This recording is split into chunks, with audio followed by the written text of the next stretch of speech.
قَالُوا سَمِعْنَا وَأَطَعْنَا. What do the believers say? We hear, وَأَطَعْنَا, we obey. Allah wants obedience. أَطِيعُوا اللَّهَ وَأَطِيعُوا الرَّسُولَ وَأُولِي الْأَمْرِ مِنكُمْ. Allah says, obey Allah and obey the Prophet ﷺ. وَأُولِي الْأَمْرِ مِنكُمْ. And those people have the authority. Allah wants obedience. Uli Amr has two things: Umara and Ulema. Umara, their authority exists in this earth and it ceases to exist the day they die. Look at any of the khulafa, any of the khalifas, or any of the kings, or any of these people that Allah has put in charge of the Muslims. The day they die, their rules cease to exist. Allahu Akbar. The only rules we follow is the Sunnah Khulafah Rashideen, or is the Sunnah of the four Khalifas, because they were implementing the Sunnah of the Prophet ﷺ. They saw it, and as the times changed, they were showing us how to implement the Sunnah. Allahu Akbar. But the ulama, the true Alim Rabbani, the true scholar of Allah subhanahu wa ta'ala, who is connected to Allah subhanahu wa ta'ala, who Allah subhanahu wa ta'ala allows to put His guidance in his heart and guide people through him, his obedience never ends until the day of judgment. His obedience, obeying the ulama, the imams of this religion, it doesn't end until the day of judgment. So what is the job of an alim? We have to ask ourselves, why do we have ulama? The job of an alim is not to make up his new religion, make a new madhab. No. The job of the alim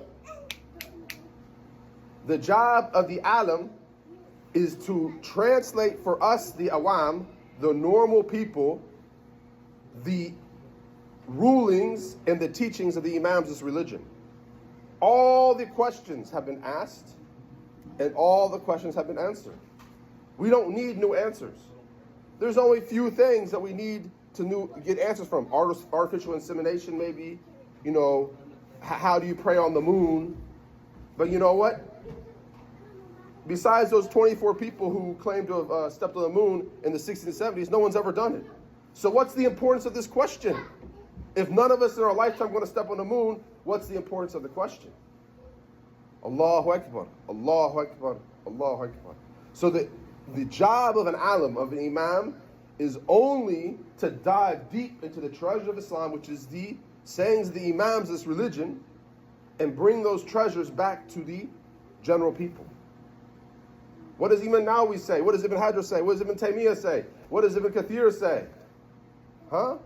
What does Imam Bukhari say? What does Imam Dawood say? What does Imam Ahmad say? What does Imam Shafi say? What does Imam Abu Hanifa say? What does Imam Muhammad say? They already asked these questions to people who are much more qualified to answer them. The person who doesn't do this, he's not qualified to be imam.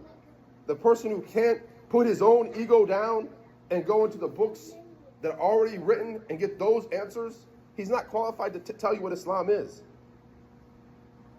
Ati'u Allah wa ati'u Rasul wa uli amr minkum. Obey Allah and obey the prophets and those who've been in charge and authority with you.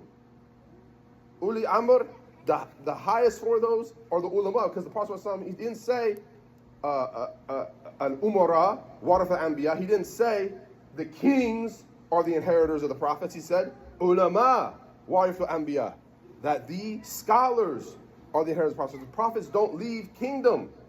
Prophets leave knowledge. And those people who are willing to sacrifice to seek that knowledge is not enough. Ijtihad is not enough. Allah has to choose you to guide, because Allah is al-Hadi, and He puts His huda wherever He wants.